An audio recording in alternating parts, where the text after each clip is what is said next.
திரையரங்குகளிலும் கேளிக்கை விடுதிகளிலும் மது கூடங்களிலும் மண்டி கிடக்கிற மானத் தமிழ் மக்களே, புத்தகங்கள் தொட்டு பார்த்தால் காகிதம், தொடர்ந்து படித்தால் ஆயுதம் என்று அறிஞர் பெருமக்கள் கூறியது. அந்த பேராயுதம் பன்னெடுங்காலமாக அடிமைப்படுத்தப்பட்ட அன்னை தமிழினத்தின் மக்கள் இந்திய திராவிட அதிகாரங்களால் அழுத்தி வீழ்த்தப்பட்ட தமிழ் பேரினத்தின் மக்கள்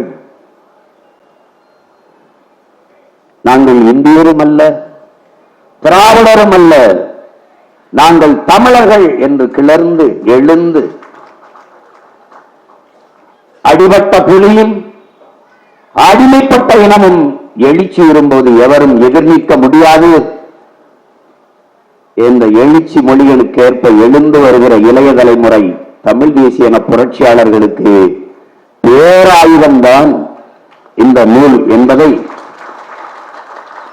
என்னிலும் இளைய என் தம்பி தங்கைகள் இதய சுவற்றில் எழுதி பதிய வேண்டும்.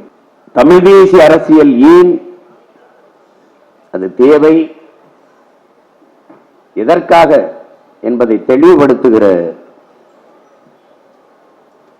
பெரும் பாடமாக நமக்கு கையளிக்கப்பட்டிருக்கிறது. நான் ஏதாவது ஒரு பேரை சொல்லி அவருக்கு ஏதாவது பிரச்சனை வரக்கூடாது, எதெல்லாம் யோசிக்க வேண்டியது இருக்கு பாருங்க.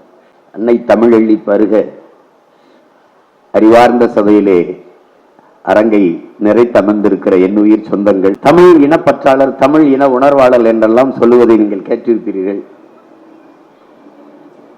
அது ஒரு மராட்டியர் தமிழ் மீது பற்று கொண்டிருந்தால் தமிழ் பற்றாளர் என்று சொல்வது சரி. ஒரு ஆங்கிலேயர் ஜி போப்பும் கால்டுவெல்லும் தமிழ் மீது பற்று கொண்டிருந்தார்கள் என்றால் தமிழ் பற்றாளர், தமிழ் உணர்வாளர் என்று சொல்வது சரி. ஒரு தமிழரை தமிழ் பற்றாளர், தமிழ் உணர்வாளர் என்று சொல்வது அது சரியல்ல. என்னையெல்லாம் முன்பு அறிமுகப்படுத்தும் போது சீமான் நல்ல தமிழ் பற்றாளர், இவருக்கு புற்று இருக்குங்கிற மாதிரி சொல்வார்கள், இவருக்கு பற்று இருக்குது என்று. தமிழன், எனக்கு என் தாயின் மீது பற்று இருப்பது வியப்பல்ல. அப்படி தமிழை படிக்காதீர்கள், தாய்ப்பால் போல் அள்ளி குடியுங்கள் என்று விடுதலை பாவலர் எங்கள் அறிவுமதி அண்ணன் சொன்னது போல தமிழை தாய்ப்பாலாக குடித்த பிள்ளைகளின் நானும் என் தம்பி பாலமுரளிவர்மனும் இங்கே இருக்கிற பல தம்பி தங்கைகள். இந்த தமிழ் தேசியம்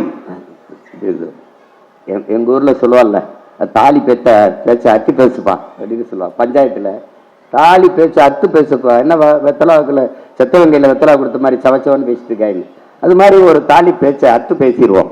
முதல்ல இந்தியம்னா என்ன, திராவிடம்னா என்ன, தமிழ் தேசியம்னா என்ன, அது இந்தியம்னா என்ன, அதற்கு இந்த புத்தகத்தை படிக்கும் போது தொடக்க கட்டுரையிலே எங்களுடைய ஆசான், எங்களுடைய முன்னவர் அண்ணன் தமிழரசன் அவர்கள் தெளிவாக விளக்கிட்டாங்க.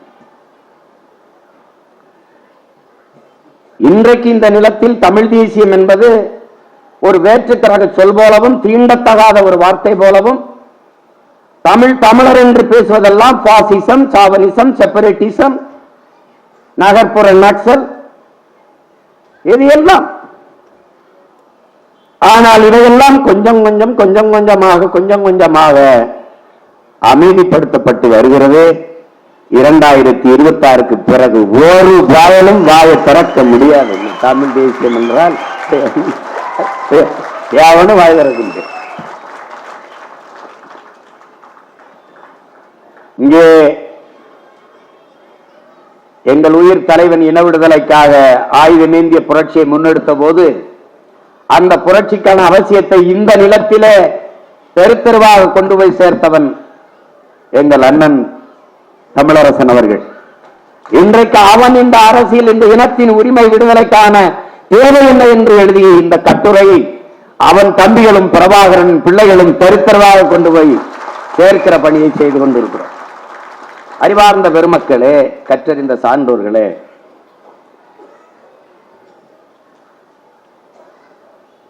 இந்தியம் என்பது ஒரு கற்பிதம், ஒரு உருவாக்கம். 563 சமஸ்தான இந்தியா, அதை அண்ணன் தமிழரசன் அவர்கள் எழுதியிருக்கிறார்கள். இந்தியா என்கிற ஒரு நாடு இருந்ததில்லை, உருவாக்கப்பட்டது. கற்றறிந்த அனைவரும் நீங்கள் அறிவீர்கள். பல்வேறு தேசிய இனங்கள், அதை ஆண்ட சிறு பெரு மன்னர்கள், வணிகம் செய்ய வந்த வெள்ளையர்கள் இந்த நிலப்பரப்பை அடிமைப்படுத்தி நிர்வாக வசதிக்காக ஒரே நாடாக கட்டி அதற்கு இந்தியா என்று பெயர் வைத்தார்கள். நம்முடைய போற்றுதற்குரிய பெருந்தகை கவிக்கோ அப்துல் ரஹ்மான் அவர்கள் கூட வெள்ளைக்காரன் பெத்து போட்டு பெயர் வைத்தான், அதற்கு இவர்கள் அப்பன் முறை வைத்து கொண்டாடி கொண்டிருக்கிறார்கள் என்று. இது ஒரே வண்ணத்தில் ஒரே துணியில் தைத்த சட்டை அல்ல. நான் போட்டிருப்பது போல சொல்வார்கள், மஞ்சள்ல ஒரு துணி, பச்சையில கொஞ்சம், சிவப்புல கொஞ்சம், ஊதால கொஞ்சம், கருப்புல கொஞ்சம், அப்படி கொஞ்சம் கொஞ்சமா ஒட்டு போட்ட துணியில் தைச்ச சட்டை தான் இந்த நாடு. இந்தியா ஒரு தேசம் அல்ல, நாடு, பல தேசங்களின் ஐக்கியம், ஒன்றியம். அது யுனைடெட் ஸ்டேட் ஆஃப் அமெரிக்கா, அது யுனைடெட் கிங்டம், அது ஐரோப்பிய யூனியன், அதுபோல இது யுனைடெட் ஸ்டேட் ஆஃப் இந்தியா. இது மாநிலங்கள் அவைதான். இது ரேடியோவே ஆல் இந்திய ரேடியோ தான். இந்திய ரேடியோ எல்லாம் கிடையாது இங்க. அதை எவர் இங்கே நாடற்றவரோ, எவருக்கு இங்க மொழிவழிய தேசிய நிலங்கள் இனங்கள் இல்லையோ அவர்கள் இந்த நாட்டை தனதாக்கி கொள்ள துடிக்கிறார்கள். அதில் தான் இந்த கட்டமைப்பு. நம்முடைய முன்னவர் தமிழரசன் அவர்கள் சொல்வது போல முதலாளித்துவ ஏகாதிபத்திய நாடுகளின் எல்லை விரிவாக்கத்திற்கும் வள சுரண்டலுக்குமாக இந்த தரகு தலைவர்கள் வேலை செய்கிறார்கள். அதில் பல்வேறு தேசிய இனங்கள் இந்த நிலத்திற்குள் சிறைக்கூடத்திற்குள் சிக்கிக் கொண்டது. அதான் யதார்த்த உண்மைதான். இந்தியாவிற்கென்று தனித்த இறையாண்மை கிடையாது. பல தேசிய இனங்களின் இறையாண்மை தான் இந்தியாவின் இறையாண்மை. பல்வேறு தேசிய இனங்களுக்குள் நிலவக்கூடிய ஒற்றுமைதான் இந்திய நாட்டின் ஒற்றுமை. இந்தியாவிற்கென்று ஒரு கலாச்சாரமோ வாழ்க்கை முறையோ பண்பாடு கிடையாது. பண்பாடு கிடையாது. தமிழன் பண்பாடு, தெலுங்கர் வாழ்வியல் பண்பாடு, கன்னடர் பண்பாடு, பீகாரியன், குஜராத்தியன், அவனவனுக்கான இறையாண்மை, கலாச்சாரம், வாழ்க்கை முறை, பண்பாடு எல்லாவற்றையும் கொண்ட ஒரு கூட்டாஞ்சோறு தான் இந்தியாவின் பண்பாடு, ஒரு கலாச்சாரம். இந்திய பண்பாடு, இந்திய கலாச்சாரம், எந்த பாடையும் பாடு, அங்கிட்டு போய் பாடு, இதுதான் நம்முடைய கோட்பாடு. இந்தியம் எப்படி ஒரு கற்பித்தமோ இந்த நாட்டை உருவாக்கியவன் அந்நியன், வெள்ளைக்காரன். இந்த நாட்டுக்கு பெயர் வைத்தவன் வெள்ளைக்காரன். ஏன்? நாம் இன்று போற்றி பின்பற்றுகிற இந்து என்ற மதத்திற்கு பெயர் வைத்தவனும் சார் வில்லியம் ஜோன்ஸ் என்கிற வெள்ளைக்காரன். இது எப்படி இந்த நாடு பல தேசங்களின் ஒன்றியமோ அப்படி பல மதங்களின் ஒரு ஐக்கியம் தான் இந்த மதம். நாங்கள் சிவனை வழிபடுகிற சிவசமயம், முருகனை வழிபடுகிற சைவர்கள், அதிலும் வீர சைவர்கள், மாயோனை வழிபடுகிற வைணவர்கள், புத்தரை வழிபடுகிற பௌத்தர்கள், குருநானக்கு வழியை ஏற்றுக்கொண்ட சீக்கியர்கள், இப்படி பல்வேறு மத வழிபாட்டுகளை கொண்டவர்களை யாவர் பார்சி இல்லையோ, எவன் ஆங்கில இந்தியன் இல்லையோ, எவன் கிறிஸ்தவன் இல்லையோ, எவன் இஸ்லாமியன் இல்லையோ அவனெல்லாம் இந்து என்று சார் வில்லியம் ஜோன்ஸ் போட்ட கையெழுத்திலே சைவன் நானும் இந்து, வைணவன் அவனும் இந்து, சீக்கியன் அவனும் இந்து, பௌத்தவன் அவனும் இந்து, இப்படியானும் இந்து. இதுவும் ஒரு கூட்டாஞ்சோறு தான். இந்த கொடுமையிலிருந்து தப்பி வரலாம் என்றால் திராவிடர்கள் வந்தார்கள். இந்திய திருடர்கள் சுமாரான திருடர்கள், அவர்கள் தாலியை மட்டும் அறுப்பார்கள். திராவிட திருடர்கள் கழுத்தையே அறுப்பார்கள். இவர்கள்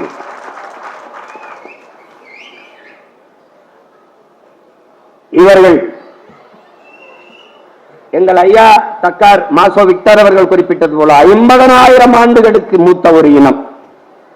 எங்களுடைய தாத்தா தேவனைய பாவாணர் தமிழ் பேரினம் 50,000 ஆண்டுகளுக்கு மூத்தது என்கிறார்கள்.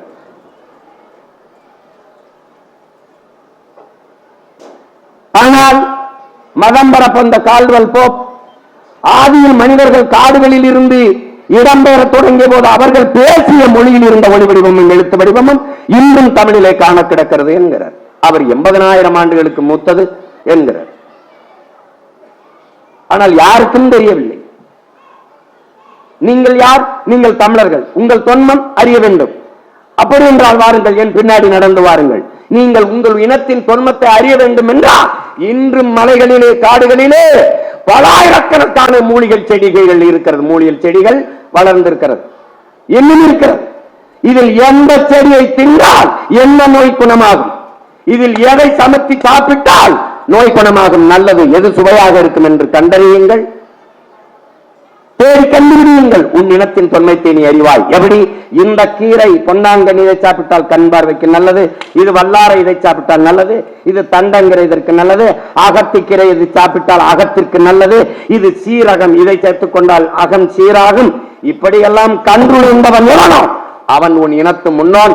அதற்கு அவன் எத்தனை 1000 ஆண்டுகள் பயணம் செய்திருப்பான். இந்த முருங்கைக்கீரையை இதோடு போட்டு சமைக்க வேண்டும், அகத்திக்கீரை இதோடு போட்டு சமைக்க வேண்டும், வல்லாரை இப்படி சமைக்க வேண்டும் என்றெல்லாம் கண்டுணர்ந்தவன் இல்ல. ஆனால் இன்னும் எத்தனையோ ஆயிரக்கணக்கான மூலிகைகள் மலைக்காடுகளில் பயணியுங்கள், தேடி அறியுங்கள். அப்போது திரும்பி பாருங்கள் உங்கள் முன்னவர்களை, உங்கள் இனத்தின் தொன்மையை நீங்கள் அறியலாம் என்கிறார். நீங்கள் வாருங்கள், 2000 ஆண்டுகளுக்கு மூத்தது திருக்குறள். அதற்கு முன்பு தொல்காப்பியம் என்ற இலக்கண நூல். தொல்காப்பிய நூல் சொல்லுகிறான் 300 இடங்களில் என்பனார் புலவர். எனக்கு முன்னாடி பல பேர் இதெல்லாம் சொல்லி வச்சிருக்கான். இப்ப நீங்க எப்படி தெரிஞ்சுக்கிறது? 2000 ஆண்டுக்கு முன்பது. யாரும் வள்ளுவருடைய அம்மாவுக்கு பிரசம் பார்த்தவங்க யாரும் இல்ல. ஒரு தோராய கணக்கு, வாழ் 2000 வருஷத்துக்கு முன்னாடி வாழ்ந்திருக்கலாம். இதுல 1330 குறள் அப்படி எழுதியிருக்கலாம். சும்மா அப்படி சொல்லிட்டு போறதுதான். 5000 கூட எழுதியிருக்கலாம். 300 ஆண்டுக்கு ஒரு முறை அந்த ஓலை சுவடி அப்படியே வைத்திருந்தாலே நொறுங்கி போகும் என்றால், ஒவ்வொரு 300 ஆண்டுக்கும் ஒரு முறை ஓலை சுவடியில் எழுதி எழுதி கடத்திய எல்லோரும் நம் வணக்கத்திற்குரிய வந்தார்.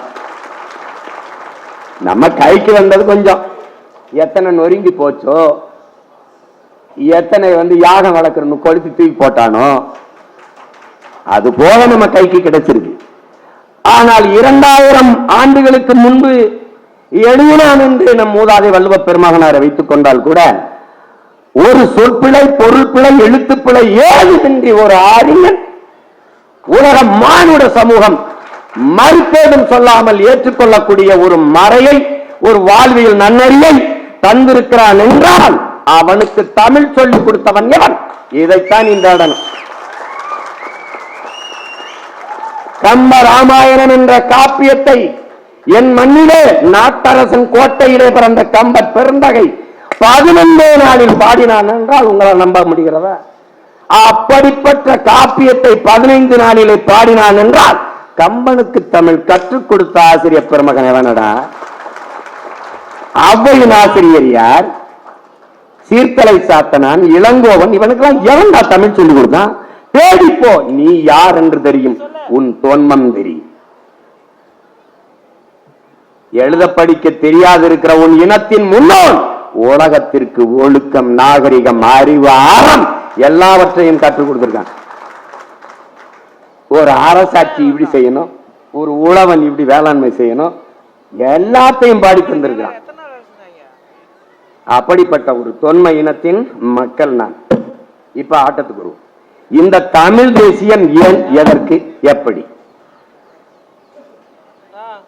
இப்ப நீங்க கேள்வி கேட்க மாட்டீங்க, நானே கேள்வி கேட்டு நானே பதில். இப்போ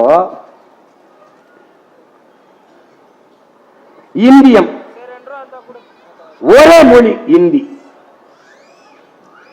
திராவிடம் இருமொழி, இருமொழி கொள்கை. தமிழ் தேசியம் இருமொழி கொள்கை என்பது ஏமாற்று கொள்கை, மும்மொழி கொள்கை என்பது மோசடி கொள்கை. இந்தியம் என்ன சொல்லுவோம்? மும்மொழி கொள்கை. இந்தி, இங்கிலீஷ், அதோட உங்க தாய்மொழியும் வச்சுக்கிறீங்க. இந்த மும்மொழி கொள்கை என்பது மோசடி கொள்கை, இருமொழி கொள்கை என்பது ஏமாற்று கொள்கை. கொள்கை மொழி எங்கள் உயிர் மொழி தமிழ்.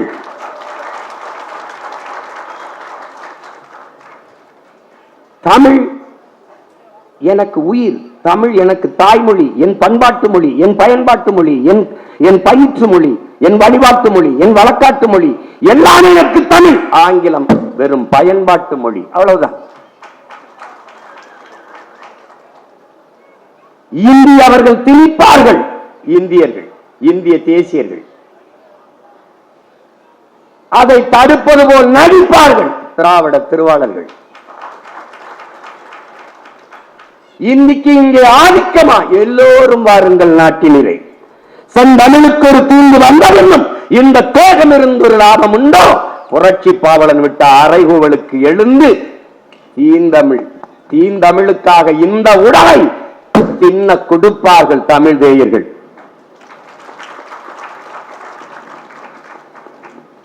இங்க நன்கு ஆள கவனிக்கணும். ஒண்ணு இந்தியை திணிப்பார்கள், திணிப்பதை எதிர்ப்பது போல நடித்து அதிகாரத்துக்கு வந்தார்கள். இப்போது எந்த இடத்தில் இந்தி இல்லை? இந்த கேள்வியை நீங்கள் எழுப்பணும். இந்த ஒவ்வொரு கேள்வியிலும் பிறக்கும் தமிழ் தேசியம். ஏன், எதற்கு, எப்படி? ஒவ்வொன்றிலே கல்வி மானுட உரிமை, அதை கொடுக்க வேண்டியது அரசின் கடமை. இந்த இடத்திலே கல்வி மாநில உரிமை, அதை பறித்து கொண்டு போகும் இந்தியம், அதை வேடிக்கை பார்த்து கைகட்டும் திராவிடம். இல்லை, கல்வி மாநில உரிமை தர வேண்டும் என்று போராடி மீட்கும் அது தமிழ் தேசியம். என்னுடைய உரிமையை நீ எப்படி எடுத்துக்கொண்டு போகலாம் என்று கேள்வி எழுப்பும் அது தமிழ் தேசியம். மருத்துவம், மக்களுக்கு மருத்துவம் ஒரு மகத்தான சேவை, அது என் மக்களுக்கு தேவை. அதை எடுத்துக்கொண்டு போய் தான் காலுக்கு கீழே போட்டு மேலே ஏறி உட்கார்ந்து கொள்ளும் இந்தியம், எதிர்த்து போரிட்டு மீட்காமல் வேடிக்கை பார்க்கும் திராவிடம். இதை எப்படி நீங்கள் எடுத்துக்கொண்டு போகலாம்? கேள்வி எழுப்பி உரிமையை மீட்க போராடும் தமிழ் தேசியம். கச்சத்தீவு, கச்சத்தீவு, கச்சத்தீவு இந்தியாவினுடைய நிலமா? கச்சத்தீவு யாருடைய சொத்து? தமிழ் தேசிய மக்களின் சொத்து. எங்கள் மூதாதை சேதுபதி மன்னனுடைய சொந்த நிலம். மன்னர் மானிய ஒழிப்பிலே அந்த நிலப்பரப்பை எடுத்து எங்கள் இனத்தின் வரலாற்று பகைவன் சிங்களனுக்கு பரிசாக கொடுத்தது இந்தியம். கொடுத்த போது அதிகாரத்தில் இருந்து வந்த அற்ப பதவிக்காக வாயை மூடி கையை கட்டி இருந்தது திராவிடம். கச்சத்தீவை மீட்பது ஒன்றுதான் எங்கள் மீனவ மக்கள் சொந்தங்களினுடைய வாழ்வாதாரத்தை மீட்க இருக்கிற ஒரே வழி என்று போராடும் தமிழ் தேசியம். இன்று வரை 850 மீனவர்கள் இந்திய கடலுக்குள் சுட்டுக் கொல்லப்பட்டிருக்கிறார்கள். வலிமைமிக்க கடற்படை ராணுவம் அங்கே பாதுகாப்பு பணியை செய்கிறது. அன்புக்குரிய கம்பிதங்கைகளே, அருமை பெற்றோர்களே, பேரன்பு கொண்டு நான் நேசிக்கும் தமிழ் பேரினத்தின் மக்கள், குஜராத்தில் அண்மையிலே ஒரு மீனவன் கைது செய்யப்பட்டு பாகிஸ்தான் கடற்படை ராணுவம் கொண்டு போகிற போது விரட்டி பிடித்தவனை மீட்டு கொண்டு வந்தது இந்திய கடற்படை ராணுவம். சாட்சி இன்னும் மலையொலியிலே இருக்கிறது. அதே கடற்படை ராணுவம் இந்திய கடலுக்குள் இங்கே நிற்கிறது. அப்ப இலங்கை சிங்கள ராணுவம் எங்கள் மீனவ சொந்தங்களை கைது செய்கிற போது ஒரு மீனவனை கூட மீட்க பாதுகாக்க இந்திய கடற்படை ராணுவம் விரைந்து சென்று தடுத்து மீட்டு கொண்டு வராதது ஏன்? இந்த கேள்விதான் தமிழ் தேசியத்தின் பிறப்பு. உன் சொந்த நாட்டு மீனவ மக்களை, உன் சொந்த நாட்டு குடிகளை, உனக்கு வாக்கு செலுத்தி வரி செலுத்தி இந்த நாட்டின் சட்டத்திட்டம் இறையாண்மைக்கு கட்டுப்பட்டு வாழ்கிற ஒரு இனத்தின் மக்களை சிங்கள ராணுவம் பக்கத்தில் ஒரு சிறிய நாட்டு ராணுவம் சுட்டுக் கொள்கிற போது பாதுகாப்பு பணியை செய்கிறது என்ற பெயரில் நிற்கிற உன் நாட்டு கடற்படை ராணுவம் தடுத்து காத்து காப்பாற்றாதது ஏன்? இந்த கேள்வியில் பிறக்கிறது மக்களே தமிழ் தேசிய அரசு. செத்து கடலிலே விழுந்து மிதக்கிற போது, அந்த உயிரற்ற உடலை கூட மீட்டு தராத போது ஒரு கேள்வி எழுகிறதே, இந்த ராணுவம் அங்கே என்ன செய்து கொண்டிருக்கிறது, எதற்காக நிற்கிறது? அந்த கேள்வி பிறக்கிறது தமிழ் தேசியம். செத்து விழுந்த மீனவன் இந்த நாடுகளும் ஏடுகளும் இந்திய நாடாளுமன்றமும் எழுப்புகிறது. தமிழ் மீனவர்கள் சுடப்பட்டார்கள், தமிழ் மீனவர்கள் செத்தார்கள். அறிவார்ந்த பெருமக்களே, இலங்கை ராணுவம் இந்திய மீனவனை சுட்டது என்று நாடும் ஏடும் நாடாளுமன்றத்திலும் செய்தி பதியப்பட்டிருந்தால் அங்கே இந்திய தேசியம் இருக்கும். செத்து விழுந்த மீனவன், தமிழ் மீனவன் செத்தான் என்று செய்தி பெறுகிற போது அவன் செத்த இடத்திலே இந்திய தேசியம் இறந்து தமிழ் தேசியம் பிறந்து விடுகிறது. தன் மகனை, தன் கணவனை பாய் கொடுத்த எங்கள் தாய்கள், எங்கள் தங்கைகள், எங்கள் அக்காமார்களின் கண்ணீர் துளிகளில் கரைகிறது உங்கள் இந்தியம் திராவிடம், அதில் துளிர்க்கிறது தமிழ் தேசிய அரசியலின் அறிவார்ந்த பெருமக்களை. காவிரியில் தண்ணி கேட்கிறோம், ஏன் தர மறுக்கிறார்கள்? இந்த கேள்வி. எங்களை அடித்து விரட்டுகிறார்கள், எதற்காக அடிக்கிறார்கள் என்ற கேள்வி. நாங்கள் இந்த நாட்டின் குடிகள் தானே. எங்களை அருகில் இருக்கிற சகோதர மாநிலத்தில் அடித்து விரட்டுகிறார்களே, இதை தடுத்து கேட்காமல் கண்டிக்காமல் எப்படி உங்களால் இருக்க முடிகிறது? இந்த 3 கேள்விகள் தான். ஏன், எதற்காக, எப்படி? இந்த கேள்விதான் தமிழ் தேசிய அரசியலின் பிறப்பிடம் பெருமக்கள். சொந்த நாட்டுக்குள் அடித்து விரட்டுகிறார்கள், அகதியாக இடம்பெறுகிறோம். இந்த நாட்டின் தமிழ் பேரின மக்கள் இவர்கள் யார்? தெற்காசிய முழுமைக்கும் பரவாத பேரினத்தின் மக்கள். மற்ற எல்லா இன மக்களும் வந்து குடியேறுகிறது என்று அமெரிக்காவின் ஹார்வர்ட் பல்கலைக்கழக பேராசிரியர் பெருமக்கள் டோனியும் ஜோசப்பும் ரிச்சர்டு மார்டினும் தன் ஆய்வு கட்டுரையிலே நிறுவியிருக்கிறார். அறிவாசான அம்பேத்கர் ஆகச் சிறந்த உலகிலே ஆகச் சிறந்த கல்வியாளர். இந்த நிலப்பரப்பு முழுதும் தமிழை தாய்மொழியாக கொண்ட நாகர்கள் தான் பரவி வாழ்ந்தார்கள் என்கிறார். இந்த துணைக்கண்ட முழுமைக்கும் பரவி வாழ்ந்த ஒரு இனத்தின் மக்கள்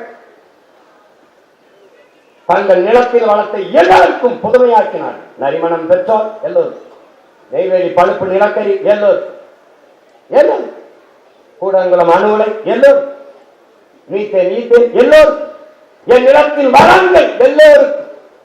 ஆனால் அவரவர் மாநிலத்தின் நீர் வளம் அவரவருக்கு. காவிரி கன்னடருக்கு, முல்லை பெரியாறு கேரளாவில் வாழ்கிற மலையாளிகளுக்கு. ஆனால் தமிழனின் வளம் எல்லோருக்கும் பொதுமை. இங்கே தமிழனின் பேரன்பு இழுச்சவாய்த்தனமாகவும் ஏமாற்றாகவும் ஆக்கப்படுகிறது. ஆய்வில் இருக்கிற சகோதர மாநில மக்களுக்கு கிடைக்க வேண்டிய நியாயமான நதிநீர் உரிமை கிடைக்க செய்ய வேண்டும் என்பது இந்திய பெருநாட்டை ஆளுகிற பெருமக்களின் கடமை. தன் மாநில மக்களின் உரிமையை பாதுகாக்க துடிப்பது போல ஆய்வில் இருக்கிற சகோதர மக்களின் மாநில உரிமையும் பாதுகாக்க வேண்டும் என்று துடிப்பது கர்நாடகத்தை ஆளுகிற பெருமக்களின் பொறுப்பும் கடமையும்.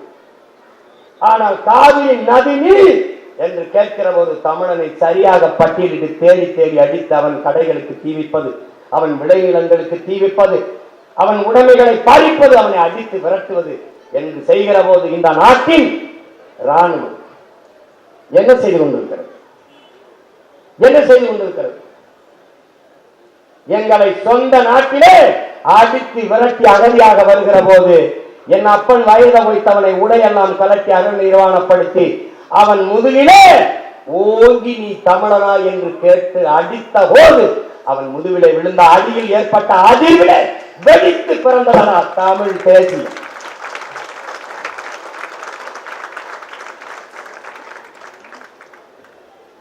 இதேதான் அப்படியே கேரளாவில் முல்லை பெரியாறு. என்னுடைய மலைகளை, என்னுடைய மலை வளத்தை, என் பூமி தாயின் மார்பை, என் தாயின் முளை மார்பில் இருந்து பால் வந்தது போல என் பூமி தாயின் மலை மார்பில் இருந்து வந்த அருவி, அந்த அருவியில் இருந்து எனக்கு ஆறு நீர் சோறு வயிறு வாழ்க்கை உயிர் எல்லாம் வந்தது. அந்த மலையை நோக்கி கல்குவாரி என் சண்டை என்று கொண்டு போகிறாயே. ஆனால் முல்லை பேரியாற்றணைக்கு கீழே இருக்கிற அந்த துணை அணை சிற்றணை பேரி அணையிலே இருக்கிற மரங்களை வெட்டி தூர்வாரி நீரை சேமித்துக் கொள்ள அனுமதியை தர மறுக்கிற கேரளா. மரங்களை வெட்டினால் நட்டு வளர்த்து விட முடியும், மலையை வெட்டினால் எப்படி வளர்க்க முடியும்? அந்த மலையை வெட்டி கொண்டு போக அனுமதிக்கிறது திராவிடம். எப்படி வெற்றி கொண்டு போகலாம் என்று கேள்வி எழுப்புகிறது தமிழ் தேசியம். இதை வேடிக்கை பார்த்து நிற்கிறது இந்தியம். ஏன் வேடிக்கை பார்த்து நிற்கிறீர்கள்? எப்படி உங்களால் வேடிக்கை பார்த்து நிற்க முடிகிறது? எங்கள் வளங்களை எடுத்துக் கொண்டு போய் உங்கள் குப்பைகளை கொண்டு வந்து எங்கள் தாயின் முகத்தில் வீசுகிறீர்களே, இதை எப்படி ஏற்பது? இந்த கேள்விகள் தான் தமிழ் தேசிய அரசியலின் பிறப்பிடம். என் உடன் பிறந்தார்களே, இதுதான்.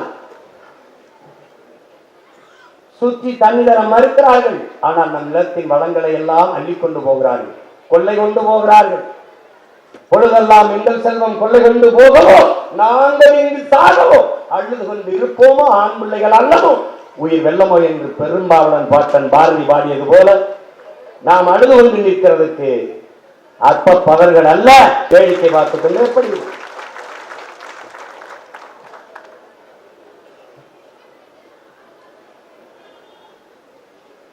இதேதான் மீத்தேன் எடுப்பார்கள், என் நிலத்தின் வளத்தை சுரண்டி கொடுப்பார்கள். அதை கேட்பது இந்தியா ஒரு நாட்டின் வளர்ச்சி என்று சொல்லும், திராவிடம் தெரியாது கையில் திட்டேன் என்று சொல்லும். என் நிலத்தின் வளத்தை பாதுகாக்க வேண்டும் என்று போராடுகிறது தமிழ் தேசியம். அறிவார்ந்த பெருமக்களே, சென்னை மீனம்பாக்கம் விண்ணூர்தி நிலையத்தில் 1800 ஏக்கர் நிலப்பரப்பில கட்டப்பட்டிருக்கிற அந்த மீனம்பாக்கம் விண்ணூர்தி நிலையத்திலே பறக்க விமானம் இல்லாத போது, வானூர்தி இல்லாத போது, புதிதாக 5000 ஏக்கரை விண்ணூர்தி நிலையம். இதை திணிப்பது இந்தியம், அதை நிறைவேற்ற துடிப்பது திராவிடம். ஏர் முட்டி உறவாங்கிய இடத்தில் எதற்காக ஏற்பட்டு என்று கேள்வி எழுப்புவது தமிழ் தேசியம்.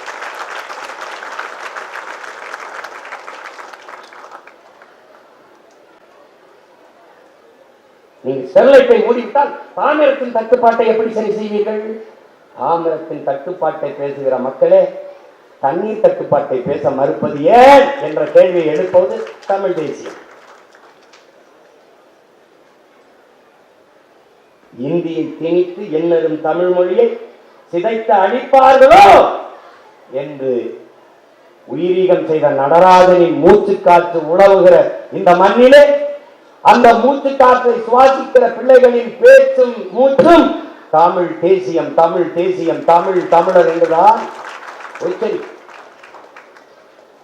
ஈழப்பழுவூர் சின்னசாமி மொழிக்காக கொளுத்தினானே உடம்பில் தீயை, அந்த பட்டு எரிகிற நெருப்பில எரிந்த நெருப்பில எரிகிறவரா தமிழ் தேசிய பேரொழி புரட்சி தீ.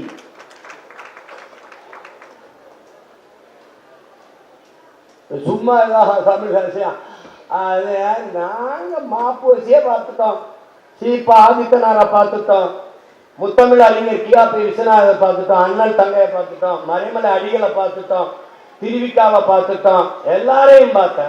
சீமான பாத்தியா? பாத்தியா? அவன் தம்பி பிள்ளைகளெல்லாம் பார்த்தேன், அவங்களெல்லாம் பார்த்தேன்.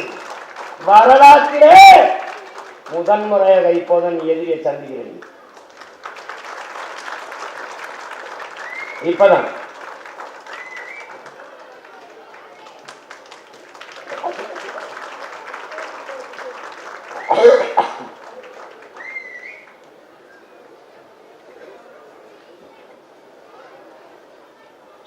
எங்க அம்மா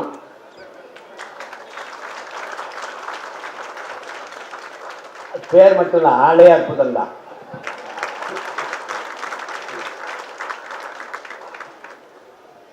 இந்த நிலத்தில் இருக்க வேண்டிய அரசியல் என்பது தமிழ் தேசிய அரசியல் தான். ஒளித்திருக்க வேண்டிய அரசியல் இந்திய திராவிட அரசியல். ஒரே ஒண்ணுதான், இந்திய அரசியல் கோட்பாட்டாளர்கள் எதற்காக உனக்கு இந்த நிலத்தில் இந்திய அரசியல்? உன் மொழிக்காக நிற்பார்களா? இல்லை. உன் கலை இலக்கிய பண்பாடு வழிபாட்டு மீட்சிக்காக நிற்பார்களா? இல்லை. உன் நிலம் பலம் அதை பாதுகாக்க நிற்பார்களா? இல்லை. உன் நிலத்தின் உரிமை காவிரி, அதில் இந்திய கட்சியாளர்களின் கருத்து நிலைப்பாடு. கட்டத்தின் மீட்பு, அதில் இந்திய கட்சியாளர்கள் ஆட்சியாளர்களின் கருத்து நிலைப்பாடு. கொடுத்ததுதான், திருப்பி எடுக்க வேண்டும் என்கிற பேச்சுக்கே இடமில்லை. திராவிடர்கள் கட்டத்தினை மீட்க போராடுகிறோம். கச்சத்தீவை மீட்க போராடுவோம். நாங்கள் வந்த பிறகு தீவிரமாக மீட்க போராடுவோம். இப்பதான் தீவிரப்படுத்தி இதை எப்படி தமிழ் தேசியம் என்ன செய்யும்? இந்தியம் எடுத்து கொடுக்கும், திராவிடம் தடுக்காது வேடிக்கை பார்க்கும். தமிழ் தேசியம் கச்சத்தீவை திருப்பி எழு ஒரு கோட்பாடு வைத்திருக்கிறது. கொடுத்ததுதான் திருப்பி எடுக்க வேண்டும் என்கிற பேச்சுக்கே இடமில்லை. இது இந்தியம்.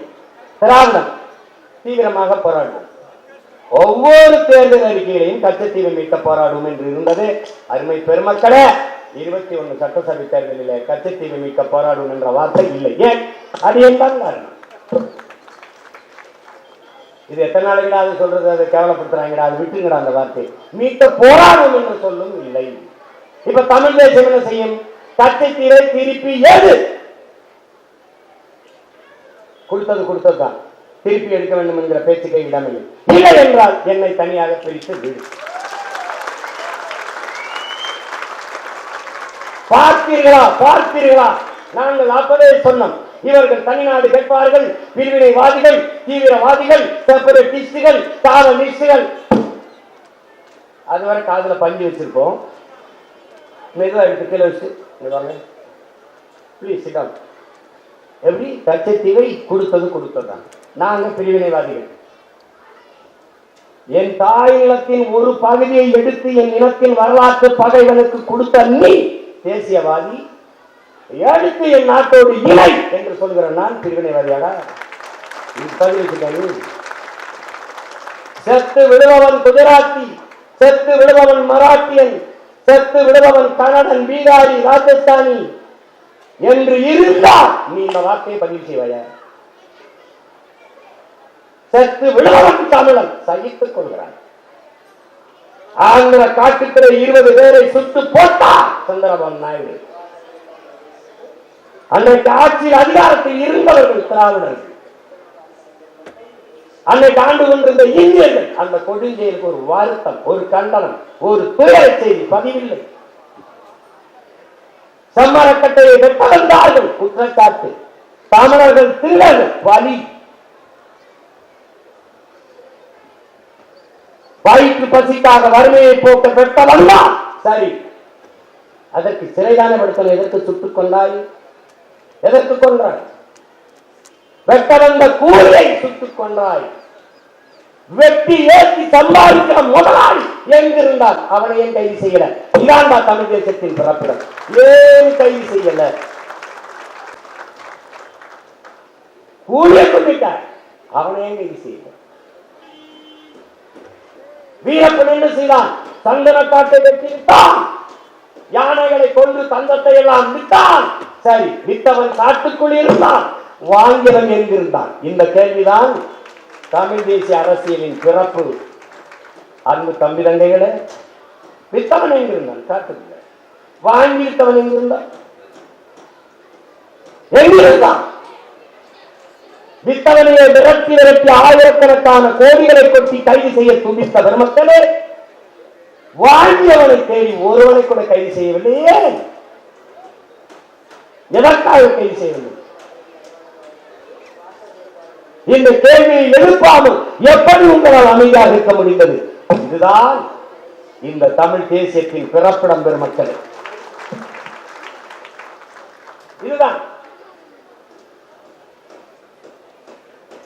இந்த புத்தகத்தில் இவ்வளவுதான் இருக்கிறது.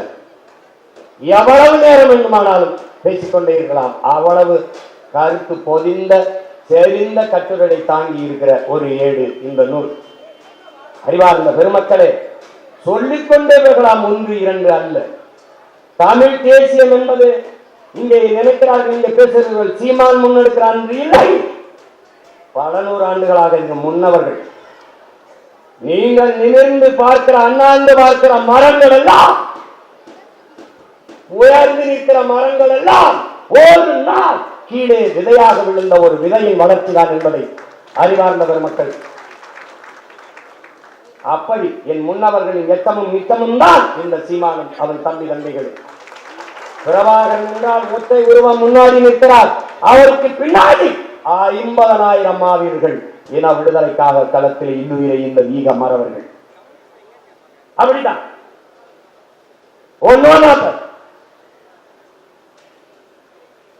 ஆயுத பூஜைக்கு அரசு விடுமுறை, சரஸ்வதி பூஜைக்கு அரசு விடுமுறை,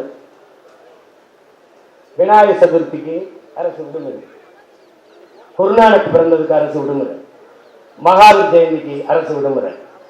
உன்னுடைய என்னுடைய இறை தமிழின முன்னோர் முருகனுடைய தைப்பூசத்துக்கு பொது விடுமுறை இருந்ததா? மனச்சான்றோட சொல். இல்லை. ஏன் இல்லை? இந்த கேள்வி எவரிடத்திலும் இல்லை. அங்குதான் நான் தமிழ் தேசியம் பிறகு. எதற்காக இல்லை? இதை ஏன் கேட்டு பெறாமல் எப்படி இவர்களால் இருக்க முடிந்தது? இந்த 3 கேள்வி. இங்குதான் பிரபாகரன் மகன் எங்கள் முன்னவர்களின் பிள்ளை சீமான் வருகிறான்.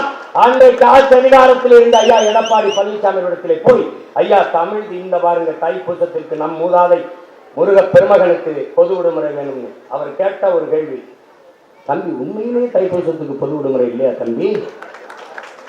உண்மையிலே இல்லைங்கய்யா. அப்புறமா அவர் குறிச்சுக்கிட்டாரு, நம்ம விட்டுருவோம், நான் முருக பக்தன், என் தோட்டத்திலே முருகன் கோயில் கும்பிடுறேன், என் பேரே பழனிசாமி தானே, நம்ம விட்டுருவோம் என்று இத்தனை ஆண்டுகள் ஆட்சி செய்த இந்திய திராவிடம் தமிழ் இறைவனுக்கு ஒரு விடுமுறை பெற்று தர முடியவில்லை. பெற்று போராடி பெற்று வாங்கி கேட்டு பெற்றவன் சீமான், கொடுத்தவர் பெருந்தமிழர் ஐயா எடப்பாடி பழனிசாமி. எவன் மறுக்க முடியும்? இப்ப தெரியுதா தமிழ் தேசியத்தின் அவசியம்? தெரியுதா? இன்னைக்கு உன்னிலிருந்து பிரிந்து போன கன்னடர் தெலுங்கர், கன்னடமும் கடிதலுங்கும் தமிழ் மலையாளமும் துளுவும் உதிரத்தில் உதிர்த்ததுவே எல்லாருக்கும் புத்தாண்டு இருந்தீங்களா? உனக்கு இருந்தது. எங்க ஐயா சொல்றாங்க, இந்திய மொழிகளின் தாய் உலக மொழிகளின் மூலம். அதையும் தாண்டி ஆங்கிலத்தின் தாயே தமிழ் தான். மொழிகள் ஆய்வறிஞர் எங்க அப்பா அறியார் 500க்கும் மேற்பட்ட சொல்ல என் அன்னை தமிழ் ஆங்கிலத்துக்கு தட்டுல பிச்சையா போட்டு எடுத்துக்க. என்னுடைய கொல் அவனுடைய கீழ், என்னுடைய உடன் அவனுடைய எஸ்போர்ட் ஒரு சடன், என்னுடைய பேச்சு எஸ்போர்ட் ஸ்பீச்சு, என்னுடைய பஞ்சு எஸ்போர்ட்டா ஸ்பாஞ்சு.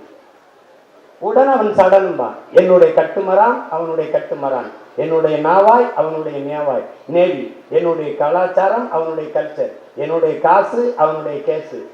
எல்லாம் திருட்டு போய மொழியை வச்சுக்கிட்டு அவன் அத படி அறிவு வந்துடும். அடுத்தவன் மொழி எப்படா உனக்கு அறிவாகும்? அடுத்தவன் மொழி எப்படி உனக்கு அறிவாகும்? இயேசு பிறந்து 500 ஆண்டுகளுக்கு பிறகு ஆங்கிலம், இயேசுபிரான் பிறப்பதற்கு 500 ஆண்டுகளுக்கு முன்பே தமிழனின் தொன்மை இலக்கண நூலான தொல்காப்பியம் இருக்கிறது. இருக்கிறது, உருவாகல, இருக்கிறது. எனக்கு ஆங்கிலம் படி அது படி.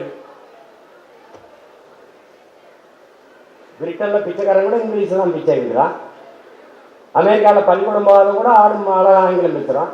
அது அறிவா? இவன் ஹிந்தி படி ஹிந்தி படி ஹிந்தி படித்தா வேலை எடுக்கணும். எதுக்குறா 1.5 கோடி பேர் ஏன் வீட்டில் வந்து தட்டை எழுதிருக்கான்? எதுக்கு எழுதிருக்கான்?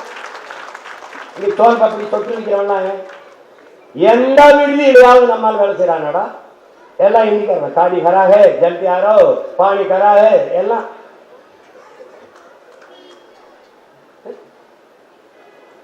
இந்தியன் திராவிடம் தமிழர்களை ஆள வேண்டும் என்று துடிக்கும். தமிழ் தேசியம் எல்லா மொழிவழி தேசிய நண்பர்களையும் போல உரிமை பெற்று தமிழ் பேரின மக்கள் பெருமையோடு வாழ வேண்டும் என்று துடிக்கும். இதான் இந்தியத்திற்கும் திராவிடத்திற்கும் தமிழ் தேசியத்திற்கும் வேறுபாடு. உனக்கு புத்தாண்டுதே தெரியும்.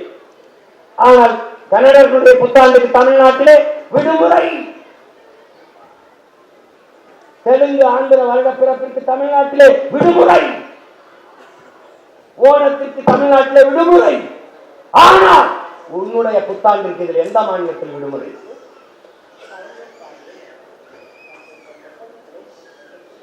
ஆமா, ஏன் இல்லைன்னு கேட்டீனா, நீ இந்தியனும் இல்ல திராவிடனும் இல்ல, நீ தமிழ் தேசியன். தட்சாலி வராங்க. அவ்வளவுதான், அவ்வளவுதான் மயிலாடு, அவ்வளவுதான். சும்மா கதை விடுவான். அன்னைக்கு சீமான் வரும்போது இவெல்லாம் ஒரு ஆளா சீமான் இருப்பான், கதை எழுதுவான், இவெல்லாம் ஒரு ஆளா. அப்படித்தான் இருந்தேன். எப்ப 2008 பிப்ரவரி வர. அதுக்கப்புறம் எப்படி தெரியுமில்ல, என் துவக்கில் இருந்து வருகிற தோட்டாவிற்கு என்ன வலிமையோ தம்பி உன் வாயிலிருந்து வர்ற ஒவ்வொரு வார்த்தைக்கும் அந்த வலிமையோட நீ பதறிக்க கதறிக்க செதறிக்க. தமிழ் தேசம் ஒண்ணும் கிடையாதுங்க இன்னைக்கு. அது ரெண்டும் ஒண்ணுதான், நமக்குள்ள ஒண்ணும் பிரச்சனை இல்லாது. 26க்கு பிறகு திராவிடம் மண்ணுதான், தமிழ் தேசம் மட்டும்தான் பொண்ணுதான். நீ இப்படியே பண்ணிக்கிட்டு அண்ணாமலை அண்ணா பல்கலைக்கழகத்துல ஒரு தங்கச்சி நீ பாலியல் தொந்தரவு பண்ணிடுவா, நாங்க போராட வந்தா பிடிச்சு உள்ள போட்டுருவேன். அவன் ஆட்டோ சங்கருக்கு அப்பனா இருப்பானுங்கிறது எனக்கு சந்தேகமா இருக்கு. நீ விசாரிக்க மாட்டேங்கிற. நீ யாரிடம் இருந்து யாரை காப்பாற்ற போராடுற குறவழியை நெருக்கிற நீ தான் நேர்காண நாச்ச. நீதான் விசாரிச்சு நிலையநாட்டு. ஒரு பெண்மகள் தனக்கு ஏற்பட்ட கொடுமையை வாக்குமூலமாக கொடுத்ததை பதிவு செய்ய வெளியிட்ட ஒரு கொடுங்கோல் ஆட்சி உலக வரலாற்றில் கிடையாது. கிட்டவரை செஞ்சிருக்க மாட்டான் இந்த ஆட்சியில். என்னை இப்படி சித்திரவதை செஞ்சான வாக்குமூலத்தை வாங்கி அப்படியே வெளியிட்டு அது டெக்னிக்கல் எரர் அப்படின்னு எப்படி இருக்கு? துப்பாக்கி எடுத்து ஒரு போடா போட்டு கொண்டுட்டு விசாரிக்கும் போது சாரிங்க டெக்னிக்கல் எரர் வெடிச்சிருக்கீங்கன்னா விட்டுருங்க. நீ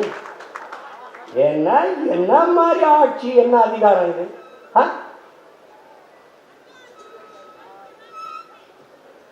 சேர்ந்த பொங்கலுக்கு இனாம் கொடுத்து படைச்சுக்கிட்டு இருந்தா அதுக்கு இப்ப காசு இல்லை, அதுக்கும் காசு இல்லை. எங்க வய மக்கள் 4 முறை வேலை 5 மணிக்கு போய் சாயந்தரம் பொழுது கிளம்பி பொழுது சாய ஓடச்சு ரத்தம் வேர்வையா உருகி ஓட, உடம்பெல்லாம் உப்பு பூக்க, காலில் பெருவெடிப்பு வெடிக்க, கண்ணு முடி பிதுங்க, கண்ணச்சத தொங்க, வெம்பாடு வச்சு ஓடச்சு ஒரே ஒரு பண்டிகை பொங்கல் அவனுக்குன்னு இருக்கிற பண்டிகை. அதுக்கு 1/2 கிலோ அரிசி, கொஞ்சோண்டு சர்க்கரை, 1 முறை கரும்பு, 1 முறை தயிர், அது உத்தரத்தில்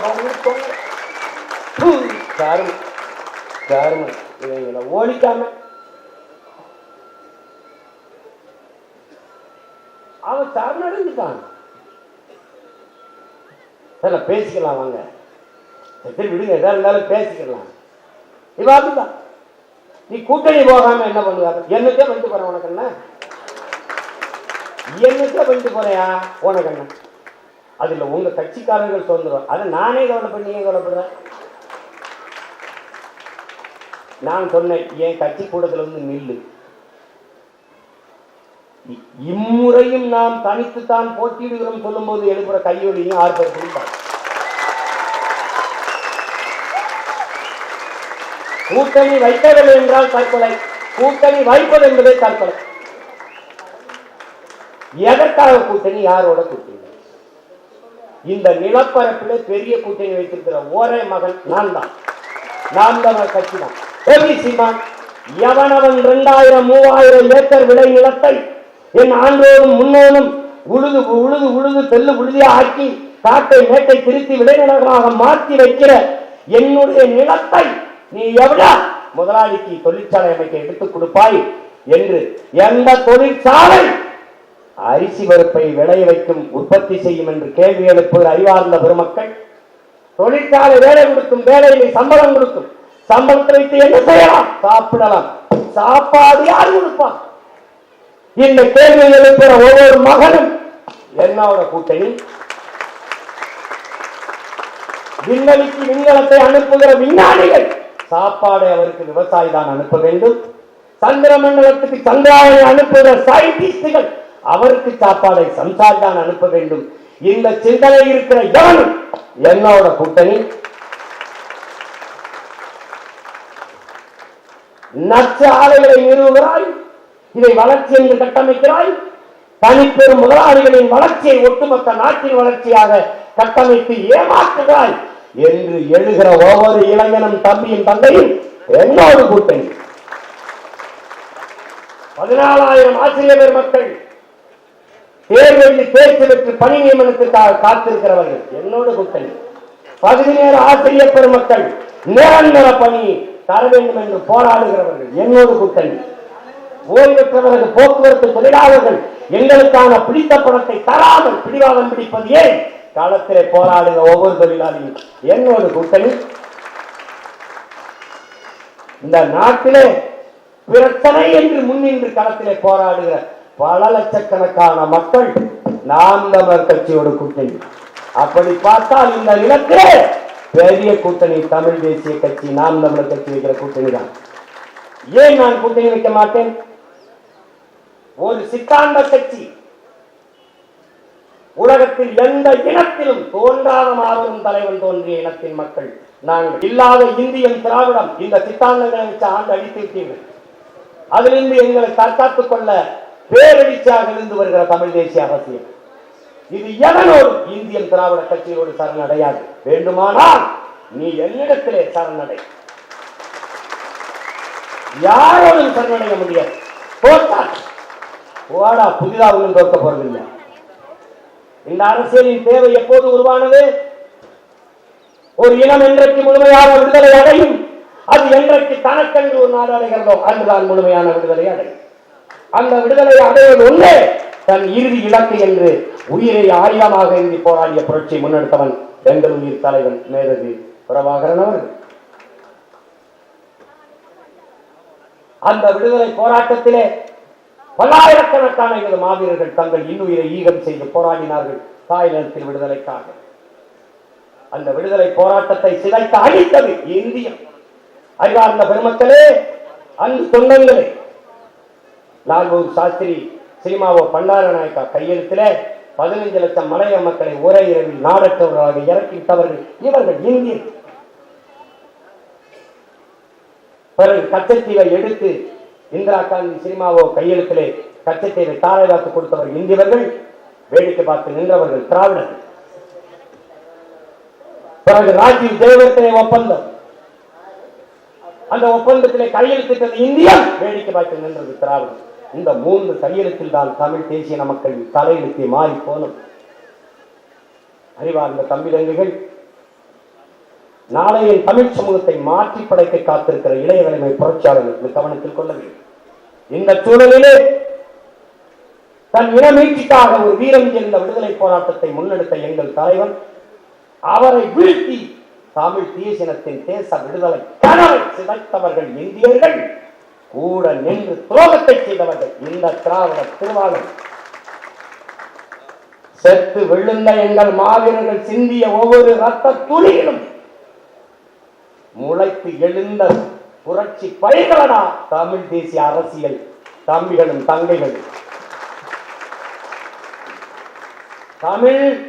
தமிழ் தேசிய விடுதலை பேரொழியான தமிழரசன் மீது வீசப்பட்ட ஒவ்வொரு கல்லிலும் அவன் காயம்பட்ட இடத்தில் கசிந்த ரத்த துளிகளிலே பிறந்த பிள்ளைகளடா நாம் தமிழர் கட்சி பிள்ளைகள் தமிழ் தேசிய அரசியல். செத்து கிடந்த லட்சக்கணக்கான பிணங்களை கட்டி பிடித்துக் கொண்டு ஆதரவற்று அரற்றி அழுகும் போது கண்ணீர் துடைக்க கை நீளாத காலத்திலே கதறி துடித்த என் தாய்மார்கள் வைத்த ஒப்பாரியிலும் சிந்திய கண்ணீரிலும் கதறலிலும் ரத்தத்திலும் கரு கொண்டு உருவான புரட்சிகர போர் படையாண்டா நாம் தமிழர் கட்சி என்கிற தமிழ் தேசிய அரசியல் படை. இதை வீழ்த்துவது என்பது தம்பி, நீ நீட்டவும் மடக்கவும் முடக்கவும் வைக்கிறது கொடையில தம்பி. அரசியல் புரட்சி படை ஆயுதம் நித்தம் வைத்ததை அரசியலால் வென்று முடிப்போம். அந்த ஆயுதம், இந்த ஆயுதம் எம் முன்னவர்கள் எங்களுக்கு தந்தறிய அறிவாயுதம். அந்த அறிவாயுதத்தை தொகுத்து பகுத்து ஒவ்வொரு தமிழ் தலைமுறை தம்பிகளின் கையிலே கொடுத்திருக்கிற என்னுடைய தம்பி பாலமுரளிவர்மன் மிகுந்த போற்றுதற்கும் பாராட்டத்திற்கும் உரியவன். துணிந்து இந்த நூலை வெளியிட இந்த களத்திலே வந்தவன் என்னுடைய தம்பி வேடியப்பன். அவனுக்கு எவ்வளவு பாராட்டினாலும் தகும். இந்த நிகழ்வை நடத்துவதற்கு இது இந்த பப்பாசி இந்த அரங்கிலே எங்களுக்கும் ஒரு அனுமதி கொடுத்து, குறிப்பாக என்னை பேச அனுமதித்த இந்த அரங்கத்திலே இங்கே எங்கள் அறிவாசான், எங்களுடைய வள்ளுவ பெருமகனார், எங்கள் மரமொழியான் வள்ளுவர் பாதை, அங்கே எங்களுடைய மூதாதை வள்ளலார் பாதை, அங்கே எங்களுடைய மூதாதை எங்கள் பாட்டனார் வாவுசி பாதை, அங்கே அறிவு மூதாட்டி எங்கள் அப்பத்தா அவை பாதை, அங்கே கம்பர் பாதை, அங்கே புரட்சி பாவலன் பாரதாசன் பாதை, அங்கே அது தெரியல ஏதோ ஒரு பாதை, நல்ல பாதையாட்டார்கள். இங்கே நடுவில் நடுவில் ஒரு நாச பாதை, கேடுகட்ட கேவலங்கட்ட பாதை. அந்த பாதையில் இருந்து இந்த பாதைக்கு திருப்பூர்தான் இந்த நூலின் பெரிய பெரிய சேவை. இந்த சேவையை செய்த என் அன்பு தம்பி, இந்த டிஸ்கவரி வெளியீட்டகத்தின் உரிமையாளர் என் தம்பி வேடியப்பன் அவர்களுக்கும் இந்த நூலை தொகுத்து அரும்பாடாட்சி தொகுத்து வழங்கி இருக்கிற நார்வி இளவன் பாலமணி வர்மன் அவர்களுக்கும் அரங்கத்தை கொடுத்து அருளிய பெருந்தகையாளர் ஐயா பப்பாசியினுடைய தலைவர் ஐயா சேது சொக்கலிங்கம் அவர்களுக்கும் என்னுடைய அன்பும் வணக்கமும். புரட்சி எப்போதும் வெல்லும், ஒரு நாள் தமிழ் தேசியர்களின் வெற்றி சொல்லும் தமிழ்.